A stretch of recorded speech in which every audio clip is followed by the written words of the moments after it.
ભારતની પીડા, સંઘર્ષ અને સ્વાભિમાનની ગાથા સંભળાવતું આ સોમનાથ આજે પણ તેની વિશાળતા અને જાજરમાન સાથે સુશોભિત થઈ અને ગાથા વર્ણવી રહ્યું છે. સોમનાથનો ઇતિહાસ આપણને શીખવે છે કે વિધ્વંસ સામે સર્જનની શક્તિ હંમેશા સર્વોપરી રહી છે.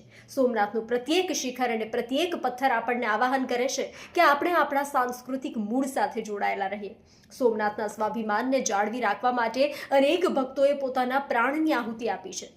સાંભળવામાં આવ્યું છે કે આક્રમણ સમયે ગાડા ભરાય એટલી માત્ર જનોઈ મળી આવી હતી. તો વિચારો શું સ્થિતિ હશે. અને આ વાતમાં વીર હમીરજી ગોહિલને કેમ ભૂલી શકાય. મીંઢોળ બંધા એ વીરે જેણે 16 વર્ષની વયે છેલ્લા શ્વાસ સુધી લડત આપી અને અંતે ભગવાન સોમનાથના ચરણોમાં પોતાના પ્રાણની આહુતિ આપી.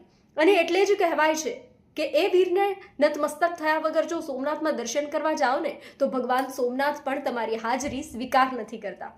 ત્યારે પ્રથમ જ્યોતિર્લિંગ સોમનાથ મંદિર પર હુમલાને 1000 વર્ષ પૂર્ણ થયા છે અને સોમનાથ સ્વાભિમાન પર્વનું એ આયોજન એ વીરોને નમન કરતું આ આયોજન છે જેણે અનેકો આક્રમણ વચ્ચે પણ સ્વાભિમાન, શૌર્ય અને વીરતા સાથે અડગ ઊભા રહેતા શીખવ્યું છે.